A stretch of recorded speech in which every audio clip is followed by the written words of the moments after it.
Odisha education zone रे आपन को स्वागत करुछि। आज आमे आलोचना करबा ओटीटी पेपर 2 रो सोशल स्टडी रो 35 टी पछा पछा एमसीक्यू जहा आपनकर ओटीटी परीक्षा पय अत्यंत गुरुत्वपूर्ण हेबो। तेनो वीडियो टी को शेष पर्यंत देखंतु एवं जो माने चैनल टी को सब्सक्राइब करना हते दया करी चैनल टी को सब्सक्राइब कर दियंतु एवं एही 35 टी एमसीक्यू रो आपन केते नंबर रखिबे निश्चित भाव रे कमेंट कर जणाइबे। चलंतु आमे डेरी नगरे प्रश्न आरंभ करबा। प्रथम प्रश्न विषुव मंडल उपरे पृथ्वी पृष्ठरू केते किलोमीटर उच्चता पर्यंत ट्रोपोस्फियर विस्तृत। विषुव मंडल उपरे पृथ्वी पृष्ठरू केते किलोमीटर उच्चता पर्यंत ट्रोपोस्फियर विस्तृत। यार सठिक उत्तर हेउछि ऑप्शन डी 16 किलोमीटर। बुझियला। चलंतु आमे परवर्ती प्रश्न को जिबा। परवर्ती प्रश्न हेउछि वायुमंडलर केउ बलयरे ओजोन स्तर रही अछि। वायुमंडलर केउ बलयरे ओजोन स्तर रही अछि। यार सठिक उत्तर हेउछि ऑप्शन बी स्ट्राटोस्फियर। बुझियला। परवर्ती प्रश्न आमे जिबा। परवर्ती प्रश्न हेउछि दुईटी प्रत्यक्ष ज्वार मध्यरे थिबा समयर व्यवधान केते। दुईटी प्रत्यक्ष ज्वार मध्यरे थिबा समयर व्यवधान केते। यार सठिक उत्तर हेउछि ऑप्शन डी 24 घंटा 52 मिनिट। परवर्ती प्रश्न आमे जिबा। परवर्ती प्रश्न हेउछि उष्ण स्रोत और शीतल स्रोतर मिलन स्थल रे निम्नलिखित केउटी सृष्टि हुए। उष्ण स्रोत और शीतल स्रोतर मिलन स्थल रे निम्नलिखित केउटी सृष्टि हुए। यार सठिक उत्तर हेउछि ऑप्शन डी अभिवहन कुहुड़ी। बुझेला। चलंतु आमे परवर्ती प्रश्न को देखिबा। परवर्ती प्रश्न हेउछि खाद्य श्रृंखला अनुसार निम्नोक्त क्यों क्रमटी ठीक। ये जो चार्टा देछि चार्टा ऑप्शन टू मान क्यों क्रमटी ठीक खाद्य श्रृंखला अनुसार। यार सठिक उत्तर हेउछि ऑप्शन डी तृणभोजी मांसाहारी उभयभोजी और मृतभोजी क्रमटी ठीक। बुझेला। चलंतु आमे परवर्ती प्रश्न को देखिबा। परवर्ती प्रश्न होइछि तो मानक पई होमवर्क निश्चित भाव रे कमेंट करी कमेंट कर जणांतु। चलंतु आमे परवर्ती प्रश्न को देखिबा। परवर्ती प्रश्न हेउछि केउ प्रकार प्रश्न प्रस्तुत करिबा जटिल और समय सापेक्ष किंतु मूल्यांकन अपेक्षाकृत सहज। केउ प्रकार प्रश्न प्रस्तुत करिबा जटिल और समय सापेक्ष किंतु मूल्यांकन करिबा अपेक्षाकृत सहज। यार सठिक उत्तर हेउछि ऑप्शन ए उद्देश्य भित्तिक। बुझेला। चलंतु आमे परवर्ती प्रश्न को देखिबा। परवर्ती प्रश्न हेउछि भूगोल शिक्षादान पद्धति दृष्टि केउटी अन्य तीनोटी ठारू भिन्न अटे। भूगोल शिक्षादान पद्धति दृष्टि केउटी अन्य तीनोटी ठारू भिन्न अटे। यार सठिक उत्तर हेउछि ऑप्शन बी श्रेणी प्रदर्शन। बुझेला।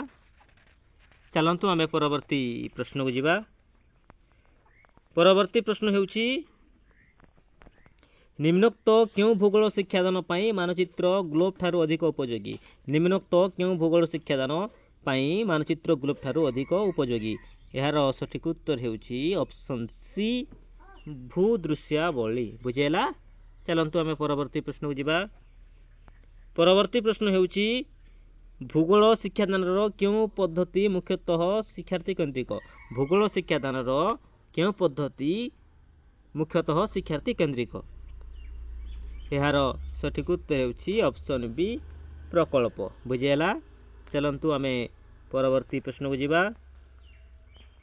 परवर्ती प्रश्न हेउछि केउ जिल्लाटी संपूर्ण रूपे महानदी त्रिकोण भूमि रे अवस्थित। केउ जिल्लाटी संपूर्ण रूपे महानदी त्रिकोण भूमि रे अवस्थित। यार सठिक उत्तर हेउछि ऑप्शन बी जगतसिंहपुर।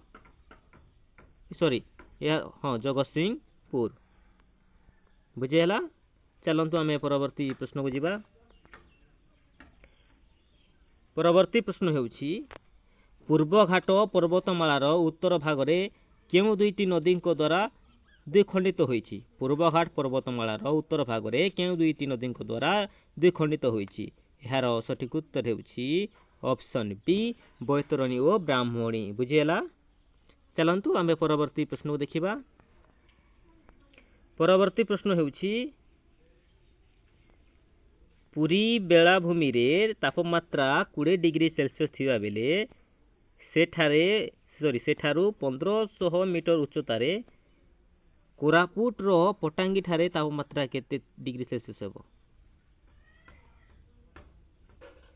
ପୁରୀ ବେଳାଭୂମିରେ ତାପମାତ୍ରା 20 ଡିଗ୍ରୀ ସେଲସିୟସ୍ ଥିବା ବେଳେ ସେଠାରୁ 1500 ମିଟର ଉଚ୍ଚତାରେ କୋରାପୁଟର ପଟାଙ୍ଗୀ ଠାରେ ତାପମାତ୍ରା କେତେ ଡିଗ୍ରୀ ସେଲସିୟସ୍ ଥିବ? ଏହାର ସଠିକ ଉତ୍ତର ହେଉଛି ଅପସନ୍ ବି 10.4। ଚାଲନ୍ତୁ ଆମେ ପରବର୍ତ୍ତୀ ପ୍ରଶ୍ନକୁ ଦେଖିବା। ପରବର୍ତ୍ତୀ ପ୍ରଶ୍ନ ହେଉଛି ଓଡ଼ିଶାରେ ନିମ୍ନୋକ୍ତ କେଉଁ ପ୍ରକାର ଜଳବାୟୁ ପରିଲକ୍ଷିତ ହୁଏ? ଓଡ଼ିଶାରେ ନିମ୍ନୋକ୍ତ କେଉଁ ପ୍ରକାର ଜଳବାୟୁ ପରିଲକ୍ଷିତ ହୁଏ? ଏହାର ସଠିକ ଉତ୍ତର ହେଉଛି ଅପସନ୍ ଡି କ୍ରାନ୍ତୀୟ ଉଷ୍ଣ ଓ ଆର୍ଦ୍ର। ବୁଝିହେଲା? ଚାଲନ୍ତୁ ଆମେ ପରବର୍ତ୍ତୀ ପ୍ରଶ୍ନକୁ ଦେଖିବା। ପରବର୍ତ୍ତୀ ପ୍ରଶ୍ନ ହେଉଛି ଚାଷ ଋତୁ ଅନୁସାରେ ନିମ୍ନୋକ୍ତ କେଉଁ ଫସଲଟି ଅନ୍ୟ ତିନୋଟି ଠାରୁ ଭିନ୍ନ? ଚାଷ ଋତୁ ଅନୁସାରେ ନିମ୍ନୋକ୍ତ କେଉଁ ଫସଲଟି ଅନ୍ୟ ତିନୋଟି ଠାରୁ ଭିନ୍ନ? ଏହାର ସଠିକ ଉତ୍ତର ହେଉଛି ଅପସନ୍ ବି ଜଡ଼ା। ବୁଝିହେଲା?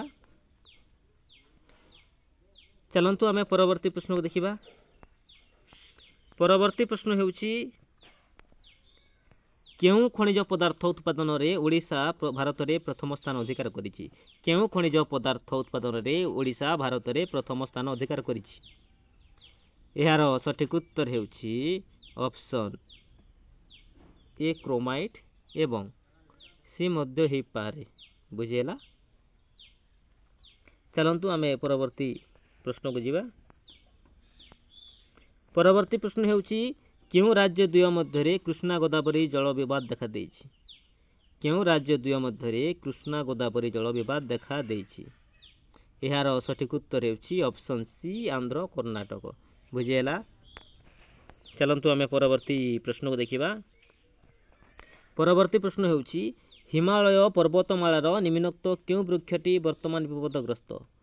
ହିମାଳୟ ପର୍ବତମାଳାର ନିମ୍ନୋକ୍ତ କେଉଁ ବୃକ୍ଷଟି ବର୍ତ୍ତମାନ ବିପଦଗ୍ରସ୍ତ?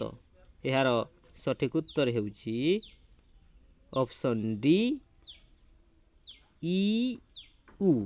ବୁଝିହେଲା? ଚାଲନ୍ତୁ ଆମେ ପରବର୍ତ୍ତୀ ପ୍ରଶ୍ନକୁ ଦେଖିବା। ପରବର୍ତ୍ତୀ ପ୍ରଶ୍ନ ହେଉଛି ନିମ୍ନୋକ୍ତ କେଉଁ ଅକ୍ଷାଂଶରେ ସମାକ୍ଷ ରେଖା ଟଣାଯାଇ ପାରିବ ନାହିଁ? ନିମ୍ନୋକ୍ତ କେଉଁ ଅକ୍ଷାଂଶରେ ସମାକ୍ଷ ରେଖା ଟଣାଯାଇ ପାରିବ ନାହିଁ?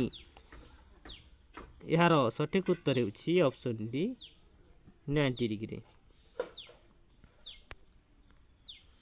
ଚାଲନ୍ତୁ ଆମେ ପରବର୍ତ୍ତୀ ପ୍ରଶ୍ନକୁ ଯିବା। ପରବର୍ତ୍ତୀ ପ୍ରଶ୍ନ ହେଉଛି ମାନଚିତ୍ର ଅଧ୍ୟୟନରେ ନିମ୍ନୋକ୍ତ କେଉଁଟି ଅନ୍ତର୍ଭୁକ୍ତ ନୁହେଁ? ମାନଚିତ୍ର ଅଧ୍ୟୟନରେ ନିମ୍ନୋକ୍ତ କେଉଁଟି ଅନ୍ତର୍ଭୁକ୍ତ ନୁହେଁ? ଏହାର ସଠିକ ଉତ୍ତର ହେଉଛି ଅପସନ୍ ବି ମାନଚିତ୍ର ସଂରକ୍ଷଣ। ଚାଲନ୍ତୁ ଆମେ ପରବର୍ତ୍ତୀ ପ୍ରଶ୍ନକୁ ଯିବା। ପରବର୍ତ୍ତୀ ପ୍ରଶ୍ନ ହେଉଛି ଯାଜପୁର ରୋଡ ଠାରେ ନିମ୍ନୋକ୍ତ କେଉଁ କାରଖାନା ସ୍ଥାପିତ ହୋଇଛି? ଯାଜପୁର ରୋଡ ଠାରେ ନିମ୍ନୋକ୍ତ କେଉଁ କାରଖାନା ସ୍ଥାପିତ ହୋଇଛି? ଏହାର ସଠିକ ଉତ୍ତର ହେଉଛି ଅପସନ୍ ବି ଫେରୋକ୍ରୋମ। ବୁଝିହେଲା? ଚାଲନ୍ତୁ ଆମେ ପରବର୍ତ୍ତୀ ପ୍ରଶ୍ନକୁ ଦେଖିବା। ପରବର୍ତ୍ତୀ ପ୍ରଶ୍ନ ହେଉଛି ପାର୍ବତ୍ୟ ଭୂମି ନିମ୍ନୋକ୍ତ କେଉଁଥିପାଇଁ ବିଶେଷ ଉପଯୋଗୀ? ପାର୍ବତ୍ୟ ଭୂମି ନିମ୍ନୋକ୍ତ କେଉଁଥିପାଇଁ ବିଶେଷ ଉପଯୋଗୀ? ଏହାର ସଠିକ ଉତ୍ତର ହେଉଛି ଅପସନ୍ ଡି ଖଣିଜ ସମ୍ପଦ। ବୁଝିହେଲା? ପୁଣି ଥରେ କହୁଛି ଯେଉଁମାନେ ଚ୍ୟାନେଲଟିକୁ ସବସ୍କ୍ରାଇବ୍ କରିନାହାନ୍ତି ଦୟାକରି ଚ୍ୟାନେଲଟିକୁ ସବସ୍କ୍ରାଇବ୍ କରିଦିଅନ୍ତୁ, ଯାହାଦ୍ୱାରା ଆପଣ ଏମିତି ପରୀକ୍ଷା ଭିଡ଼ିଓ ଆମ ଚ୍ୟାନେଲରେ ପାଇପାରିବେ। ନିମ୍ନୋକ୍ତ କେଉଁ ପ୍ରକାର ଅରଣ୍ୟ ଆଶ୍ରୟ ବଳୟ ପରି କାର୍ଯ୍ୟ କରିଥାଏ? ନିମ୍ନୋକ୍ତ କେଉଁ ପ୍ରକାର ଅରଣ୍ୟ ଆଶ୍ରୟ ବଳୟ ପରି କାର୍ଯ୍ୟ କରିଥାଏ? ଏହାର ସଠିକ ଉତ୍ତର ହେଉଛି ଅପସନ୍ ସି ଜୁଆରିଆ। ଚାଲନ୍ତୁ ପରବର୍ତ୍ତୀ ପ୍ରଶ୍ନ ଦେଖିବା ଆମେ। ପରବର୍ତ୍ତୀ ପ୍ରଶ୍ନ ହେଉଛି ସମ୍ପର୍କ ଦୃଷ୍ଟିରୁ କେଉଁ ଯୋଡ଼ିଟି ଭୁଲ ଅଟେ? संपर्क दृष्टि केउं जोड़ीटी भूल अटे यार सठिक उत्तर ହେଉଛି ऑप्शन बी भितरकनिका पक्षी अभयारण्य एटा ये जोड़ीटा भूल। चलंतु आमे परवर्ती प्रश्न को देखिबा। परवर्ती प्रश्न ହେଉଛି निम्नोक्त केउंटी अभ्र उत्पादन एक मुख्य अंचल निम्नोक्त केउंटी अभ्र उत्पादन एक मुख्य अंचल यार सठिक उत्तर ହେଉଛି ऑप्शन बी कोदरमा बुझिहेला। चलंतु आमे परवर्ती प्रश्नटा बुझिबा। परवर्ती प्रश्न ହେଉଛି सियाल मंडलर गभीरता केउ अंशरे कम सियाल मंडलर गभीरता केउ अंशरे कम यार सठिक उत्तर ହେଉଛି महासागरर निम्न अंशरे कम बुझिहेला। चलंतु आमे परवर्ती प्रश्न को देखिबा।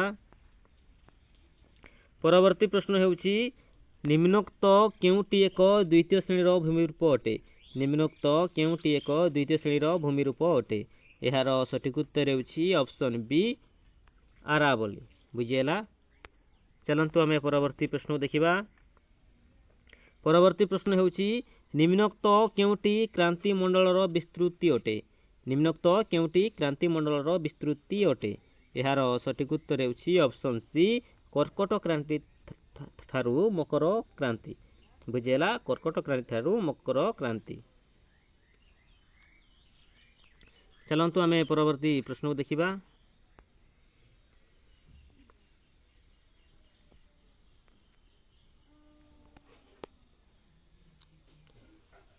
परवर्ती प्रश्न यह मध्य तुम पाई गोटे होमवर्क निश्चित भाव में कमेंट बॉक्स कर जणातु। तेल नदीर जदि सातमंश होची महानदी ताहेले केउ नदीर माने गोदावरी हम निश्चित भाव में जनइबे कमेंट करी। परवर्ती प्रश्न देखिबा।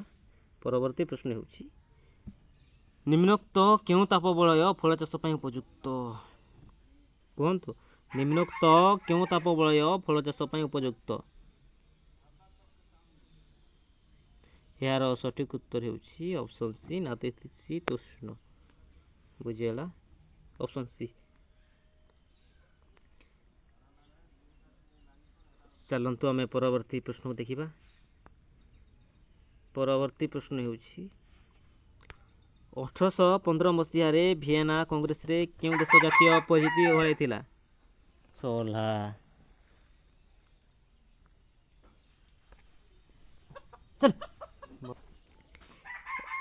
1815 मसीहा रे वियना कांग्रेस रे केउ देश जातीय परिचिति हराइथिला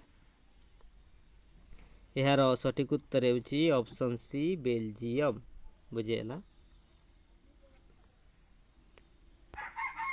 परवर्ती प्रश्न को आमे देखिबा। परवर्ती प्रश्न ହେଉଛି बास्टाइल रो पतन कोन सुचाइथिला बास्टाइल रो पतन कोन सुचाइथिला यार सठिक उत्तर ହେଉଛି ऑप्शन ए फ्रांस रे गणतांत्रिक चेतनार अभ्युदय सुचाइथिला बुझिहेला।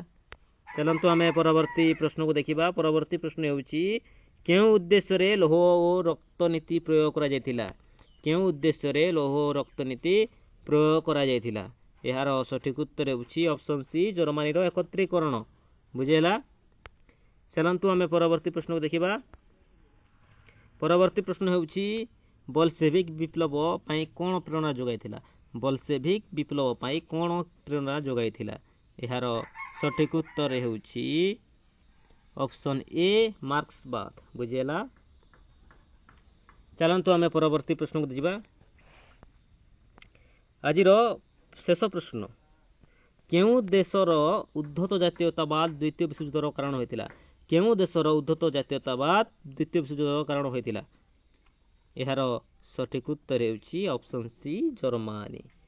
आज आम 35 एमसीक्यू नहीं ए 35 एमसीक्यू आपड़ केते नंबर रखिले निश्चित भाव में कमेंट करी कमेंट बॉक्स में जनातु एवं जो मैंने चैनल को सब्सक्राइब करना दयाकर चैनल को सब्सक्राइब कर दिंतु।